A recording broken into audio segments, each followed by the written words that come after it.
ఆధ్వర్యంలో ఈరోజు పరాభవ సంవత్సరం ఉగాది నూతన సంవత్సరం ప్రవేశం జరిగింది.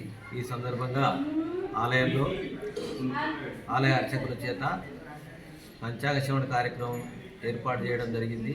భక్తులందరికీ తీర్థప్రసాద గోష్ఠి సమర్పించడం జరిగింది. విశేషంగా భక్తులు పాల్గొని ఇక్కడ ఉన్నటువంటి టెంపుల్లో ఈ ప్రభావ నామ సంవత్సరం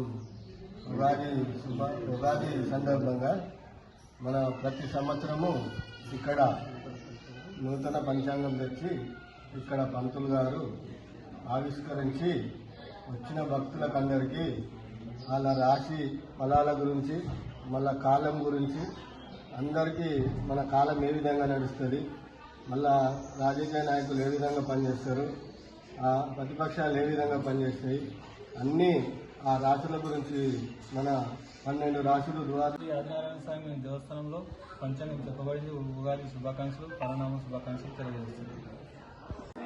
పరాభవ సంవత్సరం శ్రీ ఆదినారాయణ స్వామి శ్రీదేవి భూదేవి సమేత ఆదినారాయణ స్వామి ప్రాంగణంలో చైర్మన్ గారి ఆధ్వర్యంలో ఈ యొక్క ఉగాది పంచాంగవరణ పంతులతో చేయడం జరిగింది.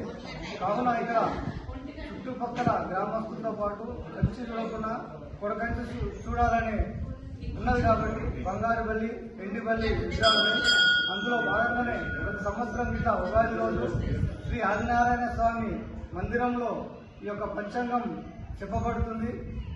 రాశి ఫలాలు, అదేవిధంగా మన రాష్ట్రంలో జరిగినటువంటి రాజకీయ పరిణామాలు, పంటలు, పొలాలు, అదేవిధంగా చెరువు వర్షాలు, గాలుల సందర్భంగా ఈ యొక్క పంతులు గారు మంచి వివరణతో ఇవ్వడం జరిగింది. ఈ యొక్క ఆదినారాయణ స్వామి మందిరంలో జరిగినటువంటి పంచాంగకరణానికి మా గ్రామస్తులము, చుట్టుపక్కల గ్రామస్తులు, వివిధ భక్తులు ఇట్లా అనేక మంది వచ్చినారు కాబట్టి వారందరికీ పరాభవ సందర్భంగా, పరాభవ నామ సంవత్సరం సందర్భంగా మా గుడి తరఫున మేము అందరము కృతజ్ఞతలు తెలియజేస్తాం.